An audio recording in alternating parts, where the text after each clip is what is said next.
Thank you, Chair. Has Mr. Ozlowski been in contact with anyone at CBSA since he was been summoned to appear before this committee on Thursday? I recommend you ask Mr. Ozlowski. No, I'm asking you as the president of CBSA. Has anyone from CBSA been in contact with Mr. Ozlowski in advance of his summons for this Thursday? If he has asked for documentation, I don't know. You don't know. Okay. We know that the RCMP has raided the home of GC Strategies founder Christian Firth. I would like to know what documentation CBSA has thus far provided to the RCMP. I'm not tracking that. I'm not the RCMP doesn't come through me for requests of the CBSA. They don't report to me. They will conduct their investigation and they will seek the information that they feel is necessary. I'm not going to track that. It's an investigation. They are free to come and obtain any information they feel is necessary. Your lack of curiosity about an ongoing criminal investigation involving your department is surprising. That you're not going to track the information that is being collected or is being asked for, considering that there are quite literally criminal investigations ongoing involving employees at your department. That doesn't trigger any curiosity on your part. But I want to go back on Mr. Chair? It wasn't a question, but... Well, but it's a statement about how I'm conducting myself. So I'm not going to ask people to report to me on whether they've been interviewed by the RCMP or what documents they've been provided. It's an investigation by the police, and I am running CBSA, but I'm not going to keep logs of what they do. They will do what they do. They don't report to me. So it's not a lack of curiosity, it's a respect for the police investigation. You are right that the RCMP does not report to you, but the 16,000 employees that you noted do report to you, and the documents that are contained within CBSA's possession are relevant to you as president of CBSA. So the fact that you're not tracking what documents are going out from CBSA to the RCMP is surprising, frankly, because we know the challenges that CBSA has had with documentation because of the report we've had from the Auditor General, paper trails not existing, paper trails being deleted, emails being deleted.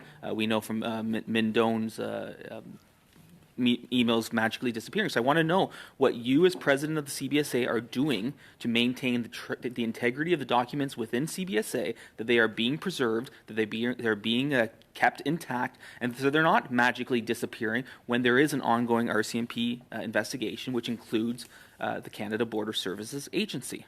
What's being done?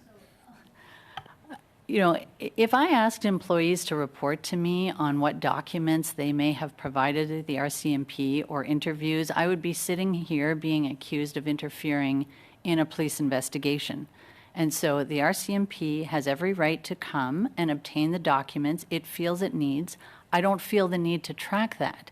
Similarly, when the Auditor General comes in, they work with the team to get the documents they need.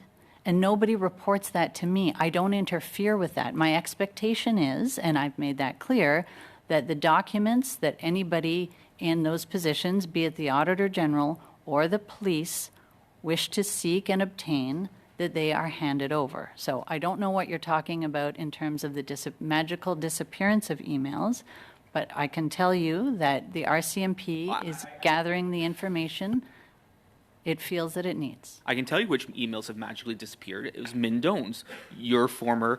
You don't have evidence of that. Mr. Chair, I think it's very clear. I mean, I see you're defending Mr. Doan, and that's your right. But the fact is, this has been very well litigated in the media about emails disappearing. So I'm concerned about the integrity of the data and documents maintained at CBSA. How much time do I have, Chair? Mr. Chair, you'll understand if I don't take media articles as factual basis to act with regard to employee conduct. So you're saying that the story in the Globe and Mail is false? I'm saying that we're conducting our own investigation, and you're stating that articles in the newspaper are equivalent to determined facts. So I'm saying we continue to look into it, we continue to investigate, and that's the basis upon which any action will be taken. Thank you very much.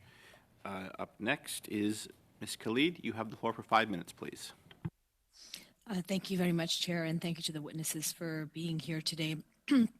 I was listening to a lot of the questioning here by my conservative colleagues, and it always, astounds me as how they never let the facts get into the way of their political jargon that they really put out there. I mean, for example, just today we heard that Bahrain was the place where the World Cup and like nefarious things happened, but actually the World Cup was in Qatar. So I'm not really sure how that really plays out with the narrative of Mr. Nader.